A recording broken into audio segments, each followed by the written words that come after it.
big war. Only at 6:30 p.m., after 12 hours, the army arrived. They broke my front door and entered to check that everything is okay in our house, that everyone's alive. They moved from house to house to check that everyone is okay. So I tell them, be aware that there is a hand grenade in the next house. So they went to my neighbor's house, Ben, and they start to call him. Ben didn't answer, so they asked me if I can come and if I can come and call him to get out of the safe room. So I went to his house, I called him, and he still didn't get out of the safe room. Eventually, after 10-15 minutes, he got out of the safe room, and I asked him, like, Ben, why didn't you answer? Why didn't you come out of the safe room? Ben told me that he saw a picture of terrorists taking a person from a different kibbutz, putting a gun on his head and they're walking with him, telling him, please call everyone to get out of the safe rooms. And he called everyone to get out of the safe rooms, and then the terrorists killed them. This is why I didn't want to get out. So because of the hand grenade, they moved to our safe room with his family. As I said, the safe room wasn't good. It wasn't like there was a hole and everything. It was too dangerous.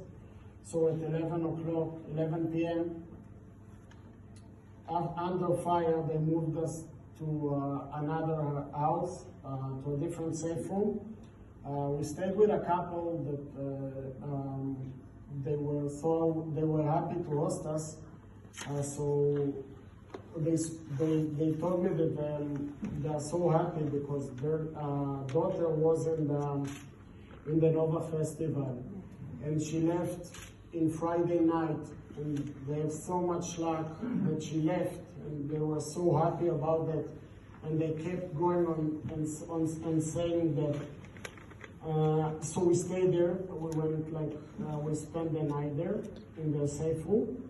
At 7 o'clock, 7 a.m., I made a breakfast for my kids, some fast breakfast, just like a bread and butter, something like that. And then two officers came. The two officers asked me to bring Shabtai and Milka from the safe room.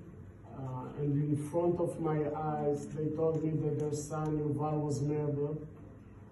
They recruited Yuval to the army on October 7th, and he was killed on the way. You don't want to be there when parents hear things like that. That's it. Only at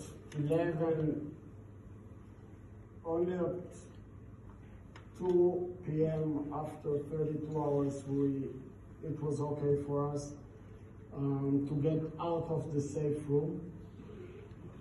This is a few photos from my house. This is the bullet that we saw before. This is from hand grenade.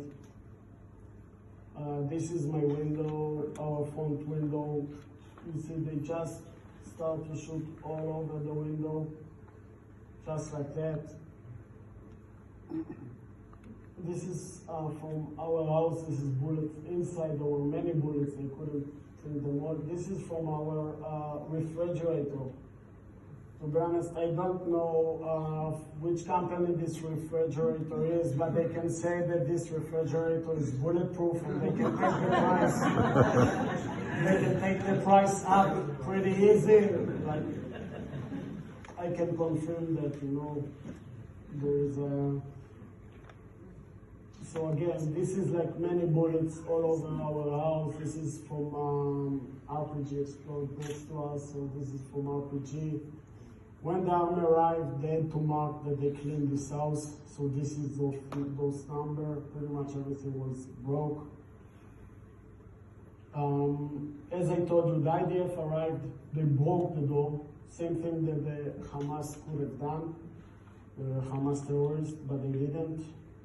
Pretty much what the difference between me standing here or being under the ground in Gaza or